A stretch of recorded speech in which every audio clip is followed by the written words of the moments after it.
அப்ப ஒரு வாசகத்திலிருந்து ஒரு வாழ்க்கையே மலர முடியும். ஒரே ஒரு வாசகம் தான், அதிலிருந்து மலர முடியும்.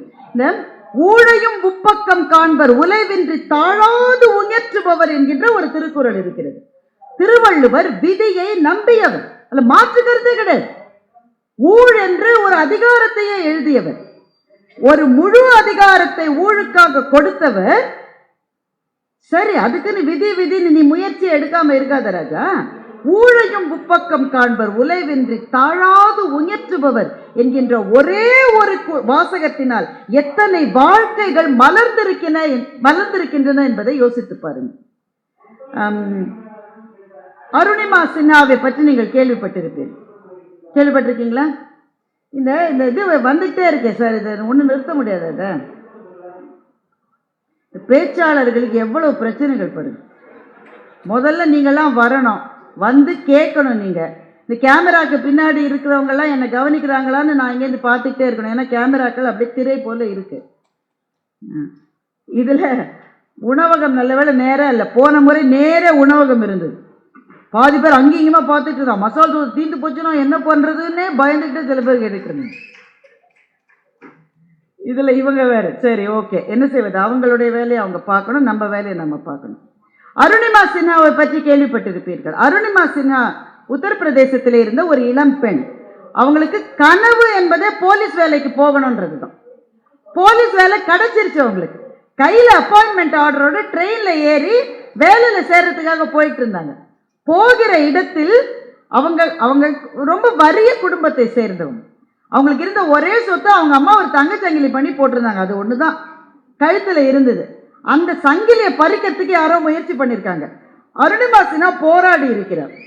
ஏன்னா போலீஸ் வேலைக்கு போயிட்டு இருக்கிற போது தங்கச்சங்கிலியை திருட்டு கொடுத்துட்டு போய் போலீஸ் வேலைக்கு சேர முடியாது தானே சார். அதனால போராடி இருக்காங்க. இவங்க போராடின உடனே அந்த கும்பலுக்கு அது வெறியாயிருச்சு. அந்த சங்கிலியை பறிச்சுட்டு அவங்க அப்படியே ட்ரெயின்லேருந்து வெளியில் தள்ளிட்டாங்க. அவர்களுடைய நேரம் பாருங்க, பக்கத்தில் இன்னொரு ட்ரெயின் ட்ராக் இருக்கு. கரெக்டாக அந்த ட்ராக்ல போய் விழுந்துட்டாங்க. எழுந்திருக்க முடியல. அவங்க எழ முயற்சி செய்வதற்குள் அந்த ட்ராக்ல ஒரு ட்ரெயின் வந்து அவங்க காலை அப்படியே ஒன்றும் இல்லாமல் கூழா போச்சு கால். போலீஸ் வேலைக்கு போக செயல் சின்ன பொண்ணு சார், ஒரு கனவு அந்த இடத்திலே கூழானது. இதை நம்ம என்ன சொல்லுவோம்? விதி பாரு எவ்வளோ பயங்கரமா இருந்திருக்கு பாரு. இப்போ அருணிமா சின்ஹாவுக்கு இந்த திருக்குறள் தெரிந்திருக்க வாய்ப்பில்லை. அந்த திருக்குறளுக்கு பின்னாடி இருக்கிற ஸ்பிரிட் அவங்களுக்கு இருந்தது.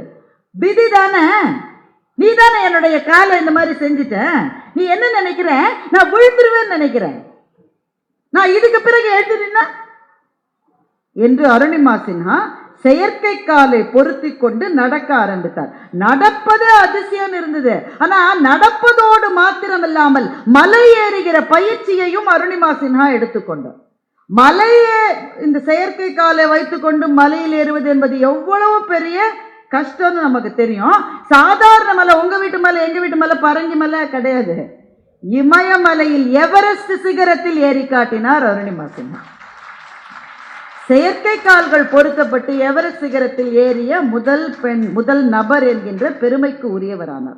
அப்போ விதி என்பது இழுக்க பார்க்கிறது. ஈரோடு தமிழன் ஒரு கவிதை எழுதுறாரு. நான் விரிவானம் என்னையா கிழிக்க பார்க்கிறாய், நான் மழை பொறு துளி என்னையா உடைக்க பார்க்கிறாய் என்று கவிதை எழுதினார். அப்ப நம்மளுடைய வாழ்க்கையில ஏதோ ஒரு கட்டத்தில் அத்தனை பேரும், அது இயற்கையா இருக்கட்டும் எதுவாக இருக்கட்டும், நமக்கு எதிராக இருப்பது போல ஒரு நிலைமை எல்லாருக்கும் வரும் சார் வாழ்க்கையில. அப்படி வருகிற போது உங்களுக்கு ரெண்டு பாதை இருக்கு. ரஜினி சார் சொல்வாரு, பூ பாதை சிங்க பாதை மாதிரி ரெண்டு பாதை இருக்கு.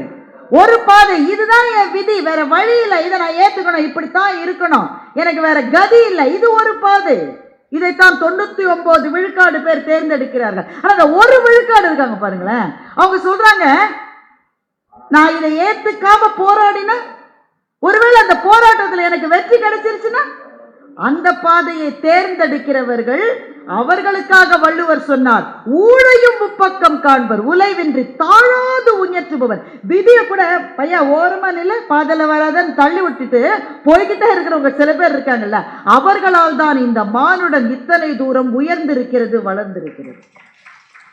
அப்போ ஒரு குறள், அந்த குறள் ஒரு வாழ்க்கையை மலரச் செய்கிறது என்றால் அது ஒரு புதையல் தானே சார்.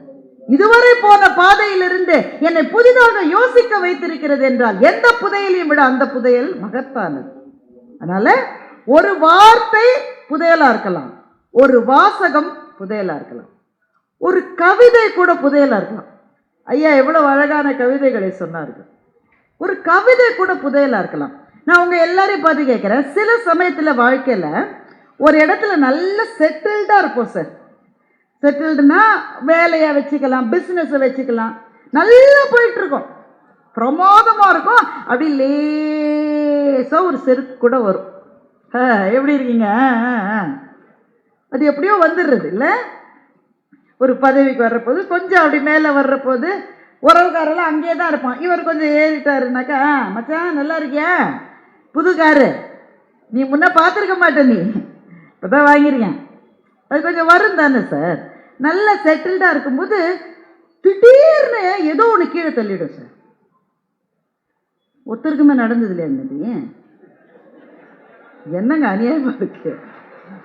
எல்லாருக்கும் வரலாம் சார், வரணும்னு நம்ம நினைக்க கூடாது. நம்ம பிரார்த்தனை என்பது இருக்கிற இடத்துலயே இருந்து கிடைக்கிற கூழையே குடிச்சிட்டாவது போயிடலாம். ஆனால் சில சமயம் அப்படி நடக்கும்.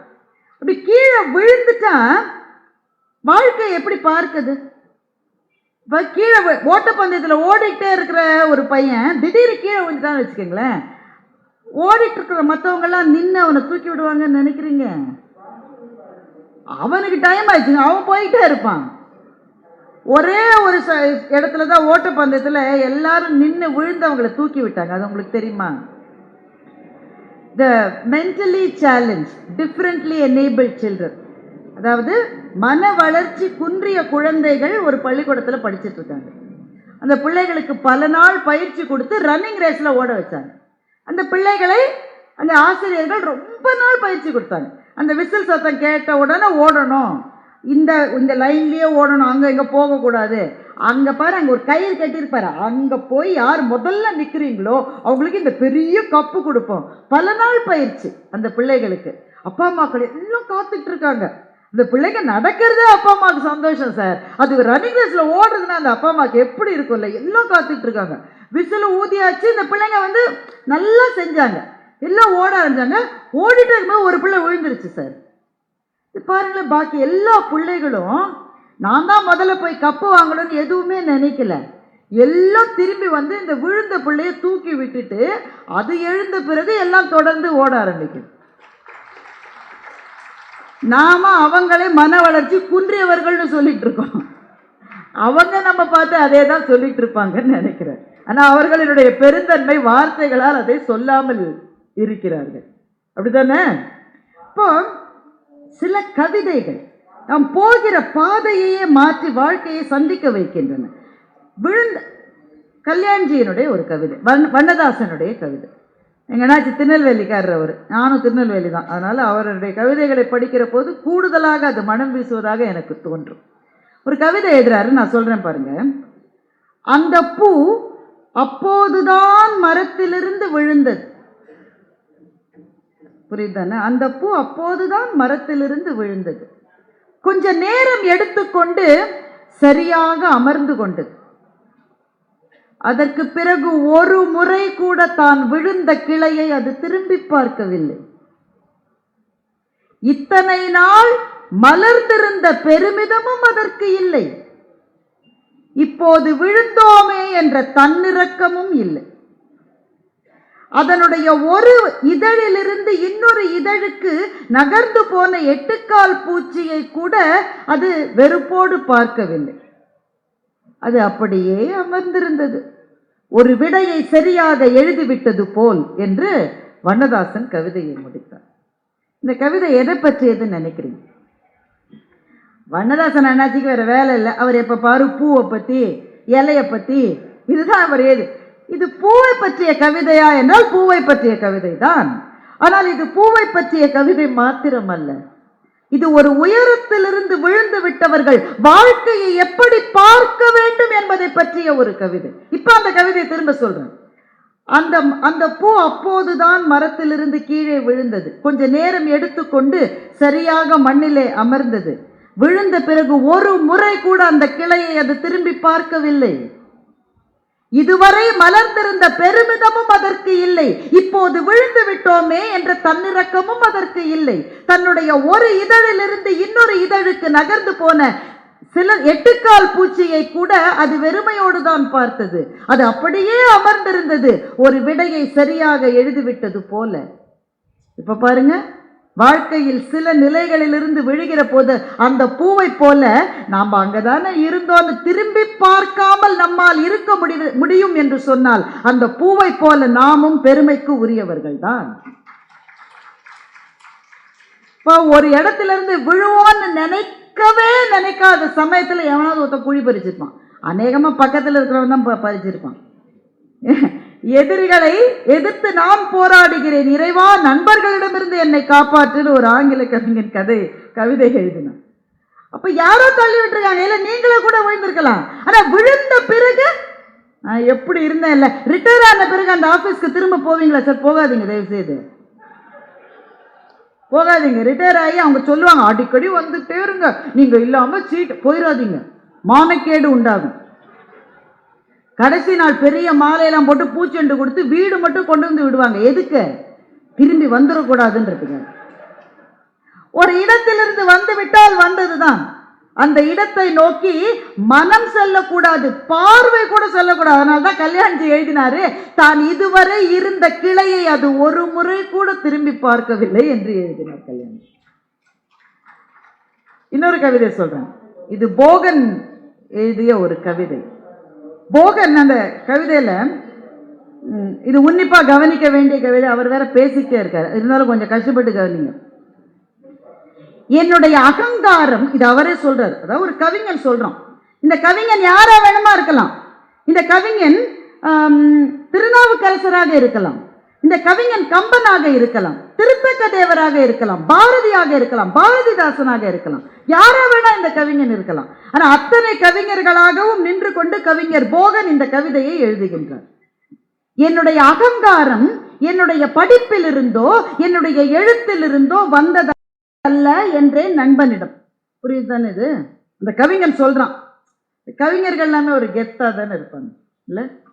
என்னுடைய அகங்காரம் என்னுடைய படிப்பில் இருந்தோ என்னுடைய எழுத்தில் இருந்தோ வந்தது அல்ல என்று நண்பனிடம் சொன்ன என்று கேட்டான். அப்ப நண்பன் கேட்டான், நீ அகங்காரம் இல்லாதவன் பான்னு நண்பன் சொல்லல, நீ அகங்காரம் இருக்கிறவன் தான். அப்ப எங்கிருந்து வருது? என்னுடைய அகங்காரம் என்னுடைய நேற்றைய துயரங்களிலிருந்து வந்தது, என்னுடைய இன்றைய துன்பங்களிலிருந்து வந்தது என்று நண்பன் கேட்டான்.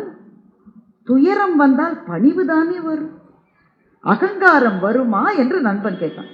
புரியுதானே? இது வாழ்க்கை போட்டு போட்டு அடிச்சா இன்னும் பணிஞ்சுதான் போவான், இன்னும் பணி. ஐயா ஐயா இனிமே அடிக்காதீங்கய்யா, ஐயா முடியல அப்படிதானே சொல்லுவான்.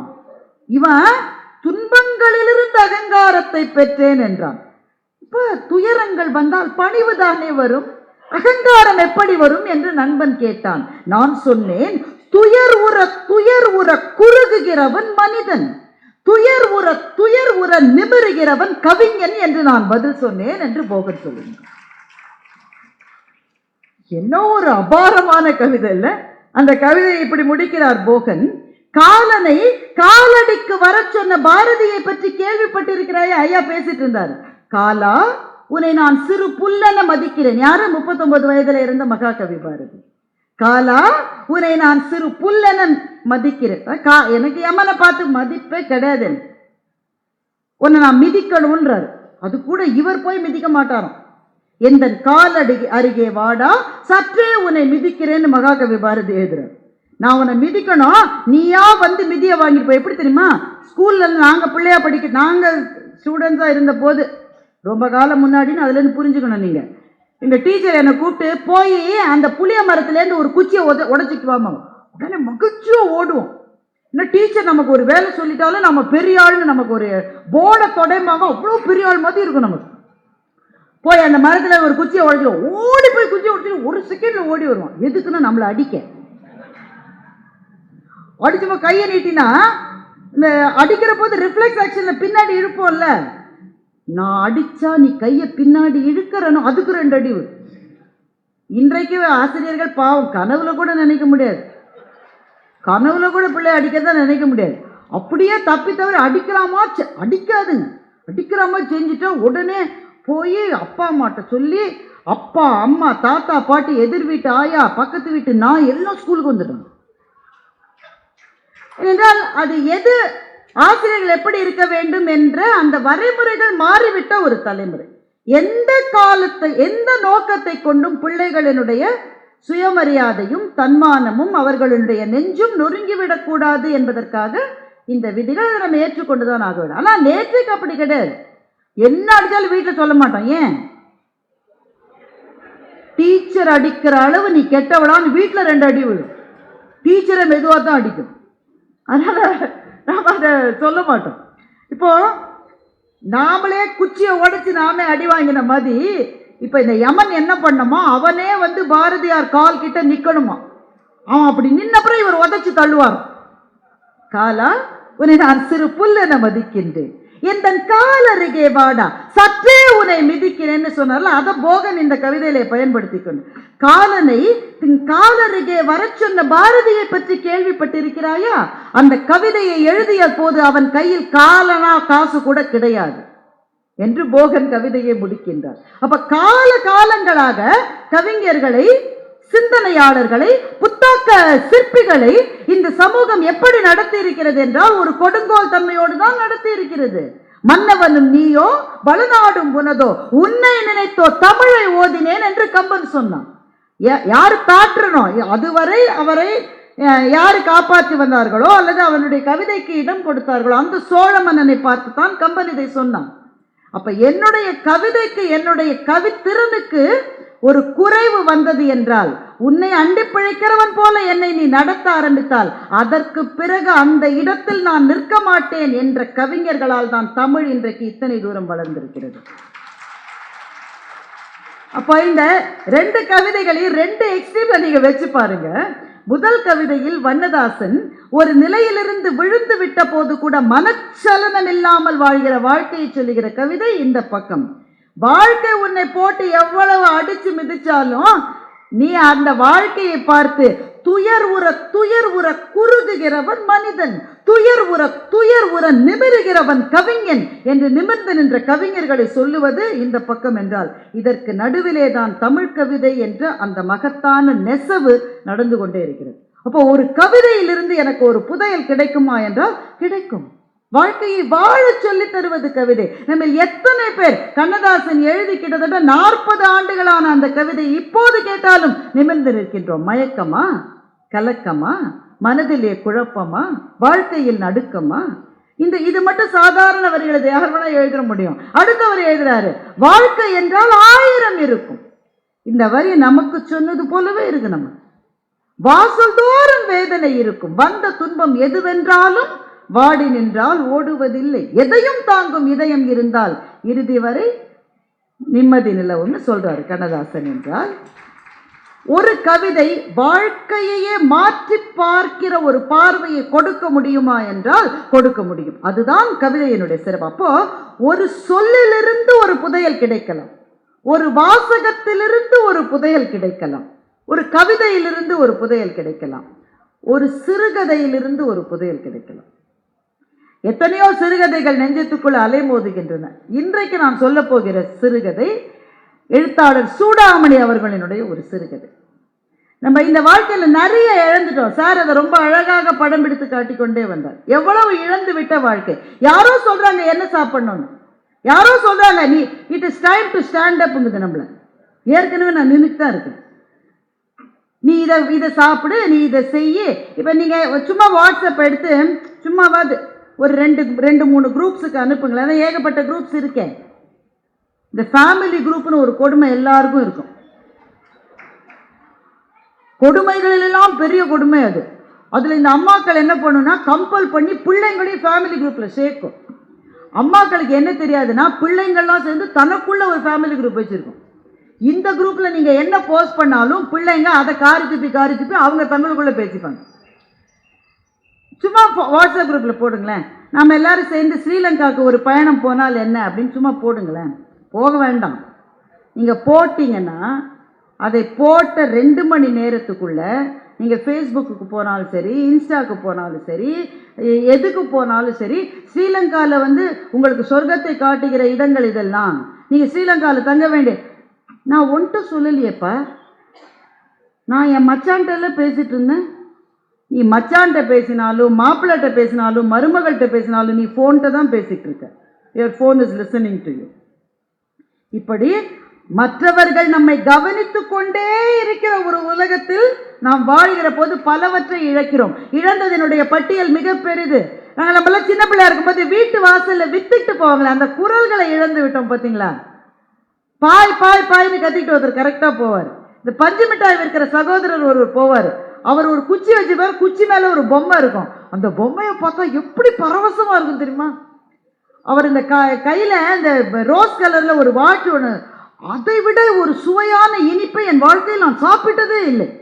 அந்த மிட்டாயை விட எவ்வளவு இழந்திருக்கிறோம். இப்படி இழந்ததுன்னா பரவாயில்ல, ஏன்னா இழந்தது பல வேற ஒன்று கிடைக்கும் வாழ்க்கையில். ஆனால் மிகப்பெரிய இழப்பு என்று நான் நினைப்பது சகோதர சகோதரிகளுக்கு இடையிலே இருக்கின்ற அந்த ஒற்றுமை கலந்த ஒரு வாழ்க்கை. நீங்க ஒத்துக்கிறீங்களான்னு எனக்கு தெரியல, ஆனா முன்ன மாதிரி அது இல்லைன்னு தான் எனக்கு தோன்றுகிறது. சூடாமணி ஒரு கதை எழுதுகின்றார். அந்த கதையில ஆரம்பத்தில் எல்லாரும் அவங்க அந்த கதையை எழுதி 40 வருஷத்துக்கு மேல இருக்கும். ஆனா அந்த கதையை கேட்டால் இப்ப நடக்கிற மாதிரியே இருக்கும். அதுதான் சூடாமணியினுடைய எழுத்தினுடைய சிறப்பு. சூடாமணி சில உடல் குறைபாடுகளால் அவங்க வீட்டை விட்டு பெரும்பாலும் வெளியே போயிடாத ஒரு எழுத்தாளர். வீட்டுக்குள்ளேயே தான் இருந்திருக்காங்க. ஆனால் வீட்டுக்குள்ளே இருந்து அவர்கள் அவதானித்த உலகம் என்பது அத்தனை பிரம்மாண்டமாக இருந்திருக்கிறது. இந்த கதையில ஒரு அண்ணன் ஒரு தம்பி. அண்ணன் வந்து கலெக்டர் ஆபீஸ்ல பெரிய பதவியில இருக்காரு. தம்பி ரொம்ப ரொம்ப ரொம்ப ரொம்ப சாதாரணமான ஒரு பதவியில இருக்காங்க. இப்ப அண்ணனுக்கும் தம்பிக்கும் இருக்கிற உறவு எப்படி என்பது நான் சொல்லாமலே உங்களுக்கு விளங்குமே. அண்ணனும் தம்பியும் ஒருவரோடு ஒருவர் பேசிக்கொள்வதே கொஞ்சம் கொஞ்சமா நிறுத்திட்டாங்க. அப்படியே அவங்க பேசினாலும் அவங்க வீட்டுக்காரமா அவர்கள் உரையாடுவதை விரும்புவதே கிடையாது. இப்ப இந்த தம்பி என்ன சொல்லிட்டான், அவனுக்கு நான்லாம் பெரிய விஷயம் இல்லை, அவன் கலெக்டர் ஆஃபீஸில் பெரிய பதவியில் இருக்கான், அமைச்சர்கள்லாம் அவன் வீட்டுக்கு வராங்க, கலெக்டர் அவன் வீட்டுக்கு வராங்க, நான் என்ன எதுக்கு ஒரு சாதாரண பியூன் மாதிரி ஒரு வேலையில் இருக்கேன், என்னை தம்பி நான் மதிப்பானா? இப்போ அண்ணனுடைய வீட்டில் ஒரு திருமணம் வருது. அண்ணனுடைய மகளுக்கு திருமணம். தகவல் யாருக்குங்க போனோம்? தம்பிகிட்ட எல்லாம் ஆலோசனை கேட்டிருக்கணும். ஆனால் பத்திரிகையெல்லாம் அடித்த பிறகுதான் அண்ணன் வீட்டில் கல்யாணமே தம்பிக்கு தெரிய வருது. உடனே தம்பி என்னுடைய மனைவி பொங்கி எழுந்து, அவங்களுக்கு என்ன பணக்காரங்க, நம்மள அவங்க மதிப்பாங்களா, நீங்க தான் போய் போய் நின்று உங்க மரியாதையை கெடுத்துட்டீங்க. உடனே இவங்க 2 பேருக்கு சண்டை மூண்டு அண்ணன் வந்து பத்திரிகையை கொடுத்து அனுப்புறாரு. பத்திரிகையை கொடுத்து அனுப்புறாரு. ஏன் கொடுத்து அனுப்புறாரு? அவங்க வீட்டுக்காரம்மா சொல்லியிருக்கோம், அந்த வீட்டுக்கெல்லாம் போய் நான் பத்திரிக்கை வைக்கிறதா இல்லை அப்படின்னு சொல்லியிருக்கோம். தம்பி சொல்லிட்டாரு, கல்யாணம் பக்கத்திலே தான் மண்டபம், ஒரே பெரிய பந்தல் போட்டு பிரம்மாண்டமா இருக்கு. தம்பியினுடைய மனைவிக்கு டிக்கு டிக்கு டிக்கு டிக்குன்னு ஆவல். நான் வேணா போயிட்டு வரட்டாங்குது. அவமானப்பட்டு வருவேன். நானே போல, நீ எதுக்கு போற? இல்லை, என்ன சீர் வச்சிருக்காங்க, என்ன செஞ்சிருக்காங்க, என்ன வரிசை வச்சிருக்காங்க, யார் யார் வராங்க, அதை மாத்திரம் பார்த்துட்டு, சிச்சி அங்கெல்லாம் நான் சாப்பிட மாட்டேன், கை நினைக்கவே மாட்டேன், அதை மாத்திரம் பார்த்துட்டு வரேன்னு மனைவி மட்டும் வேவு பார்க்க போகுது. கல்யாணத்துக்கு போல, வேவு பார்க்க போகுது. போன இடத்துல அந்த அண்ணனுடைய மனைவி தம்பியினுடைய மனைவி பார்த்தியம்மா, வழி தெரிஞ்சுதான் உங்க வீட்டுக்காரர் வரலையா, கூப்பிடுற மாதிரி கூப்பிட்டா வர்றவங்கலாம் வருவாங்க, கூப்பிடுற மாதிரி நீங்க உறவை வச்சுட்டு இருந்தா நாங்க வந்து கூப்பிடுவோம், பேசிக்கிட்டே போறாங்க. அதுக்குள்ள கல்யாணத்துக்கு டைம் ஆயிடுச்சு. அண்ணன் வந்து மாடியிலேருந்து கலெக்டர் வந்துட்டாரு. கலெக்டரை வரவேற்க அண்ணன் மாடியிலேருந்து தப்பு தப்பு தப்புன்னு இறங்கி வர்றாரு. வழியில யாரும் காஃபியை கொட்டி வச்சிருக்காங்க. கால் வழுக்கி விழுந்து பிராக்சர் ஆயிடுச்சு. வலி தாங்க முடியாம அண்ணன் கத்துறாரு.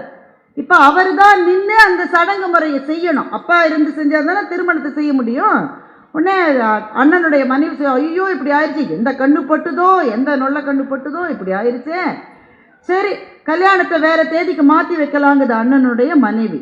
அண்ணன் சொல்ல, அதெல்லாம் மாற்றி வைக்க முடியாது, கலெக்டர் வந்துட்டாரு, மினிஸ்டர் வந்துகிட்டே இருக்காரு, நான் அவங்களோட டேட்டை வாங்கி தான் இந்த தேதியை வச்சேன், மண்டபத்தை பிடிச்சிருக்கோம், அதெல்லாம் மாற்ற முடியாது, நீங்கள் இப்படி இருக்கிற போது எப்படி செய்ய முடியும்?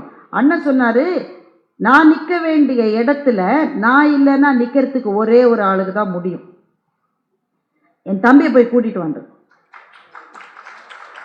உடனே தம்பி மனைவி அங்கே இருக்குல்ல, அது உள்ளுக்குள்ளே கிளுகிழுன்னு இருக்கும். அது சொல்லிச்சு, அவர் வரமாட்டார். கல்யாணத்தையே வராதவர் நீங்க வராத, நான் வராத கூடாதோ, நீ வா நான் வரணுமா, நாங்க நீங்க வச்ச ஆளுங்களா, நானே கூட சும்மா பார்த்துட்டு போறேன்னா அவர் அதுக்கு கூட வரல. நீங்க ஒன்றும் நினைக்காதீங்க, அவர் வரமாட்டார். நீங்க வேற தேதியில வைங்க. அண்ணா அவருக்கு அதுக்கெல்லாம் பதில் சொல்லலை. தன்னோட ஃப்ரெண்ட்ஸ் 2 பேரும் கூட, என் தம்பியை போய் நான் வர சொன்னேன்னு சொல்லு போ. அவங்க 2 பேரும் போயிட்டாங்க. மண்டபமே நிசப்தமா இருக்கு. டிக் டிக் டிக்குன்னு கடிகார சத்தம் மாத்திரம் கேட்குது. முகூர்த்த நேரம் பக்கத்துல வந்துட்டே இருக்கு. நேரம் ஆக ஆக தம்பியினுடைய மனைவிக்கும் மகிழ்ச்சி, அண்ணனுடைய மனைவிக்கும் மகிழ்ச்சி. இந்த ஒரே ஒரு விஷயத்துலதான் ஒத்துமையா இருந்தாங்க. ஏன்னா வரக்கூடாதுன்னு தான் 2 பேரும் நினைக்கிறாங்க. கிட்டத்தட்ட முகூர்த்த நேரம் வந்தது, வாசல்ல நிழல் ஆடியது. தம்பி வந்துட்டு, அண்ணா என்ன ஆச்சுண்ணா உனக்கு? எனக்கு என்ன ஆச்சுன்றது அப்புறம் பார்க்கலாம், எனக்கு வச்சிருந்த புது வேஷ்டியை நீ கட்டிக்க, நேர மணமேடைக்கு போ. ஒரு இடத்துல நான் நிக்க முடியலன்னா அதை செய்யறதுக்கு உனக்கு மாத்திரம்தான்டா உரிமை இருக்கு. உடனே அண்ணன் மனைவி வந்து, அதாவது நான் அண்ணன் சொன்னா பேசாத, முதல்ல கல்யாணம் நடக்கட்டும், எல்லா பஞ்சாயத்தும் அப்புறம் வச்சுக்கலாம். இப்போ அந்தஸ்துல வித்தியாசம் இருக்கலாம், வாழ்க்கையில வித்தியாசம் இருக்கலாம், உங்களுக்கு 1000 நண்பர்கள் கிடைக்கலாம், 1000க்கு மேல பேஸ்புக் ஃப்ரெண்ட்ஸ் கிடைக்கலாம், உங்களுக்கு பெரிய பெரிய அதிகாரிகள் உங்களுடைய வீட்டு வாசல்ல வந்து நிக்கலாம். ஆனா நீங்க இல்லாத ஒரு இடத்துல உங்களுக்கு பதிலா நிற்பதற்கு ஒரே ஒருவருக்கு உரிமை இருக்கிறது. உங்கள் சகோதரனுக்கோ சகோதரிக்கோ மாத்திரம்தான் அந்த உரிமை இருக்கிறது. அப்படின்லாம் நான் சொன்னேனே தவிர சூடாமணி எழுதல. இது சொல்லாமலேயே புரிந்து கொள்ள வேண்டிய இடத்தில் கதையை முடிக்கிறவர் தான் உண்மையான எழுத்தாளர்.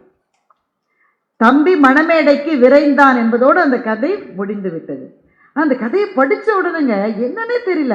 கதை எழுதி 40 வருஷம் ஆச்சு. ஆனா கண்களிலிருந்து சிந்துகிற கண்ணீர் இந்த நிமிஷத்து கண்ணீர், 40 வருஷம் பழைய கண்ணீர் அல்ல. அது நம்ம ஓடிட்டே இருக்கிற வாழ்க்கையில ரொம்ப முக்கியமா ஒண்ணு மறந்துட்டோம்ல. நம்ம சின்ன வயசுல யார் கையை பிடிச்சிட்டு போனோமோ அவங்கள மறந்துட்டோம். அதற்கு பிறகு 100 விஷயம் நமக்கு கிடைச்சிருக்கலாம். ஆனா நம்முடைய இளமைக்கால வாழ்க்கையை நம்மோடு பகிர்ந்து கொண்டவர்களில் மிச்சம் இருக்கிறவர்கள் நம்முடைய அண்ணாவும் தங்கையும் அக்காவும் தம்பியும் தானுங்க. வாழ்க்கையில எதை இழந்தாலும் இழக்கலாம். சண்டைலாம் வரும், அப்படித்தான் சண்டை வரும். என்ன சண்டை இருந்தாலும் எங்க அக்காவை நான் விட்டு கொடுக்க மாட்டேன், எங்க அண்ணனை நான் விட்டு கொடுக்க மாட்டேன், என் தம்பி அப்படி பேசாத என்ற வார்த்தைகளை இழந்திருக்கிறோம் இல்ல. இதுதான் இழப்புகள் எல்லாவற்றையும் விட மிகப்பெரிய இழப்பாக எனக்கு தோன்றுகின்ற இழப்பு.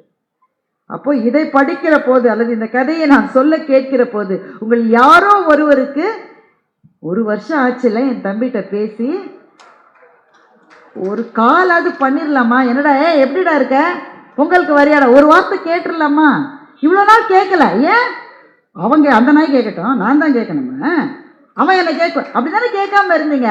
ஆனா சூடாமணியினுடைய எழுத்துல இருக்கிற ஏதோ ஒன்று நம்முடைய நெஞ்சத்துக்குள் பாறையாக இருக்கிற எதையோ உடைத்து தள்ளிவிட்டு, எதுக்குடா இந்த வீராப்பு, இந்த வீராப்பு எவ்வளவு நாளைக்கு உனக்கு, நீ யோசிச்சு பாரு.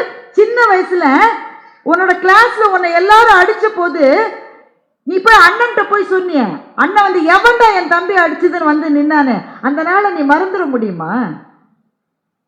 அந்த உறவு ஒன்று ஆரம்பத்திலே தொடங்கிய உறவினுடைய அடர்த்தி என்பது பிறகு வந்த எந்த உறவின் அடர்த்தியை விட அந்த அடர்த்தி தான் அதிகமாக இருக்கும். அது ஆண்களுக்கும் சரி பெண்களுக்கும் சரி. சகோதர சுவைன்னு சூடாமணி இன்னொரு கதை எழுதியிருக்காரு.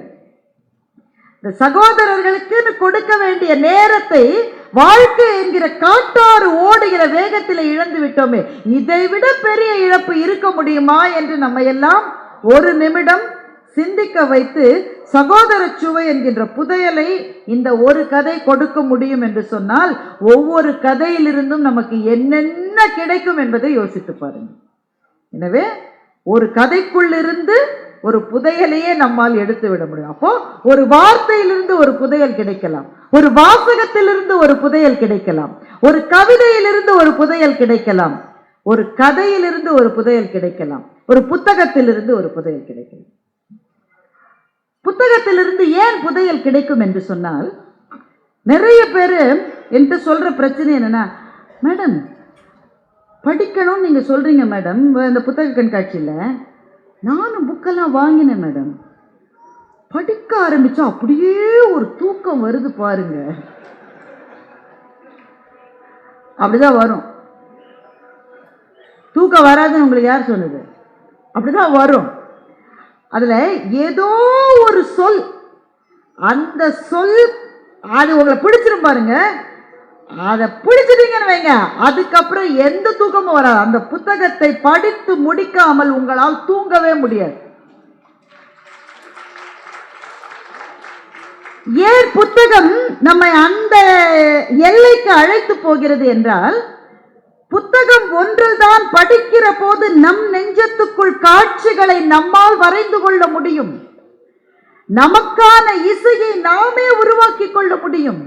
நம்முடைய கற்பனை என்கின்ற குதிரைக்கு 4 கால்களும் 6 சிறகுகளும் கொண்டு அது வானத்தில் எழுகின்ற அழகை நாமே பார்க்க முடியும். அந்த எழுத்தாளர் யார்? அவரை நான் இதுவரை பார்த்ததே கிடையாது. அவர் என்ன ஜாதின்னு எனக்கு தெரியாது. அவர் எந்த ஊர்க்காரர் எனக்கு தெரியாது. அவர் எந்த இடத்துல வேலை செய்யறாரு? காசு இருக்கிற எழுத்தாளரா, காசு இல்லாத எழுத்தாளர், எனக்கு கவலை இல்லை. ஆனால் என் நெஞ்சத்துக்கு அவர் மிக நெருங்கியவர். அந்த எழுத்தாளரை என்றாவது ஒரு நாள் நான் சந்தித்தால் அநேகமாக அவர் பக்கத்தில் போய் உங்க கதை எனக்கு ரொம்ப பிடிக்கும் சார்னு சொல்லக்கூட மாட்டேன்.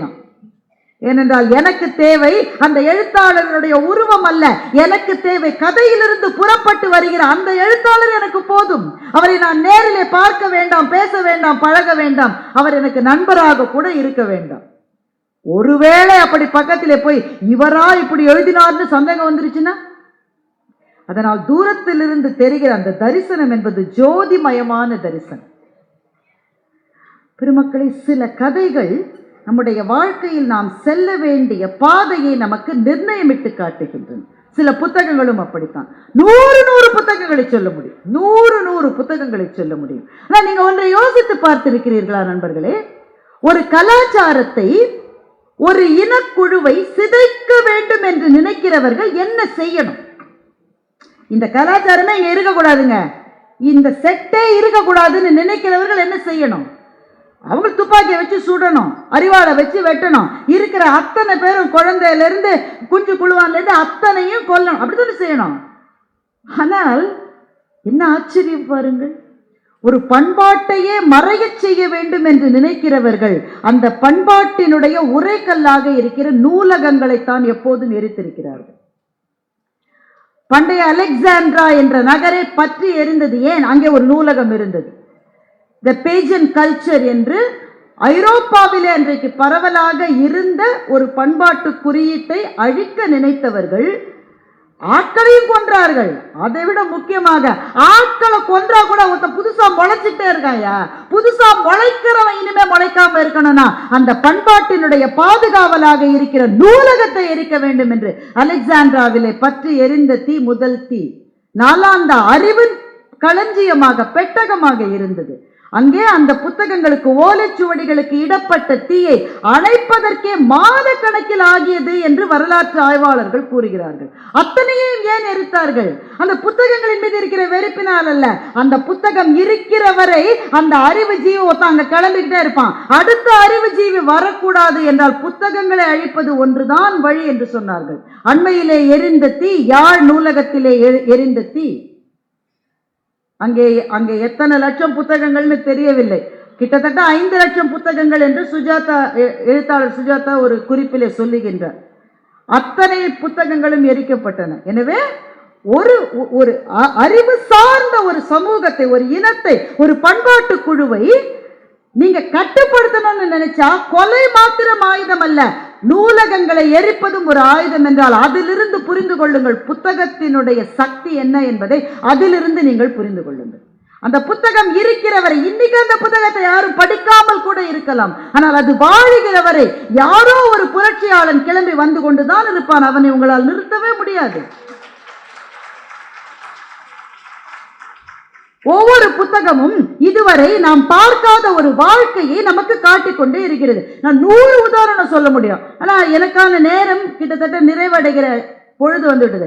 ஒரே ஒரு புத்தகத்தை சொல்றேன். இங்க ஒரு புத்தகத்தை சொல்றதுனால இந்த அம்மா ஒண்ணுதான் படிச்சு நினைக்காதீங்க, சொல்றதுக்கு நேரம் அவ்வளவுதான் இருக்கு. மிக மிக சிறப்பான ஒரு புத்தகம் கிழக்கு பதிப்பகத்தில் போட்டிருக்காங்க. கழுகுகளின் காடு என்று ஒரு புத்தகம். அது ஏன் அந்த புத்தகத்தை பத்தி நான் சொல்றேன்றத முதல்ல சொல்லிடுறேன். திரு சந்திரசேகர் என்கிறவர் அதை எழுதியிருக்கிறார். அநேகமாக அவர் காட்டிலாக்காவினுடைய துறை அதிகாரியாக ஒருவேளை இருக்கிறார் என்று நினைக்கின்றேன். வேலை நிமித்தமாக காடுகளுக்கு போகிற அந்த பணி அவருக்கு. காடுகளுக்கு போகிற போது அந்த வாழ்க்கை அவரை ஆச்சரியப்படுத்துகிறது, அவரை அதிசயிக்க வைக்கிறது. அதே புத்தகம் ஆங்கிலத்திலே மொழிபெயர்க்கப்பட்டு எமரால்ட் பதிப்பகமும் அதை வெளியிட்டிருக்கிறார்கள். அவர் ஒரு தகவல் சொல்றாரு. இப்போ நான் சொன்னேன் இல்லை, புக்கை படிக்கிறேன்னா ஆரம்பிக்கிறேங்க, தூக்கமாக எனக்கும் அப்படிதான் வந்தது. அந்த புத்தகத்தை ஒரு நண்பர் மூலமாக பெற்றேன். நம்ம கழுகெல்லாம் எங்கெங்க நம்ம பார்த்துருக்கோம்மா. நான் திருவல்லிக்கேணியில் ரொம்ப வருஷம் இருந்தேங்க. அங்கே பக்கத்துலேயே என்ன இருக்குன்னு உங்களுக்கு தெரியும், ஒரு இடுகாடு இருக்கிறது. அதனால அங்கே கழுகை பார்த்துருக்கேன். இல்லாட்டி தினம் கழுகை பார்த்துட்டு இருக்கோம்மா. நம்ம வாழ்க்கையில் கழுகை பார்க்கறதே ரொம்ப இது. திருப்பரங்குன்றத்தில் கழுகு வரும்னு எங்களால் எக்ஸ்கர்ஷன் கூட்டிப்போம். அப்போ ஏதோ கழுகை பற்றி நமக்கு ஒன்றும் அவேர்னஸே கிடையாதுங்க. அதுவும் ஒரு பறவை.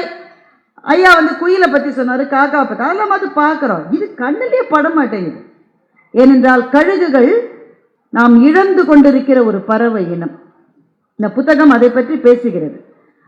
எனக்கு எப்போ அந்த ஒரு பாயிண்ட் வர்ற மட்டும் கொஞ்சம் நமக்கு தூக்கம் வர மாதிரி தான் இருக்கும்.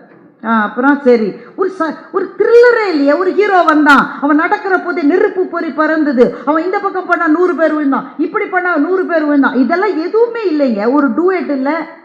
நீங்க எவ்வளவு நேரம் படிப்பீங்க? நீங்க திடீர்னு ஒரு லைன் வந்தது, அவ்வளவுதான். அதுக்கு பிறகு அந்த புத்தகத்தை வைக்கவே முடியல என்னால். ஒரு புள்ளி விவரம் சொல்லுகிறார், ஒரு டேட்டா. இந்த கழிவு இருக்குல்ல, நம்மளாம் எவ்வளோ குப்பை போடுறோம் உங்களுக்கு தெரியும். இந்த கழிவுகளை அகற்றுவதற்கு நம்முடைய அரசாங்கம், மாநகராட்சி எவ்வளோ செலவழிக்கிறாங்க? கோடிக்கணக்கில் செலவழிக்கிறாங்க. ஒரே ஒரு கழுகு தன்னுடைய வாழ்நாளில் அகற்றுகிற கழிவுக்கு நீங்க ஒரு பொருளாதார மதிப்பு போட்டால் கிட்டத்தட்ட 3.5 லட்சம் ரூபாய் செலவாகக்கூடிய அளவுக்கான கழிவை ஒரு சின்ன கழுகு நீக்கி விடுகிறது தன் வாழ்நாள். இந்த பாயிண்ட் உங்களுக்கு புரிந்ததா? நாம ஒண்ணுமே துப்புரவு பணி செய்கிற சகோதரர்கள் இல்லைன்னு வச்சுக்கிட்டா கூட நிறைய கழுகு தான் அந்த வேலையை அதுவே செஞ்சிடும். ஆனால் அந்த கழுகுகளை நம்முடைய அஜாகிரதையினாலும் நம்முடைய அலட்சியத்தினாலும் இழந்து கொண்டே இருக்கிறோம். அந்த எண்ணிக்கை குறைந்து கொண்டே. இதுதான் அந்த புத்தக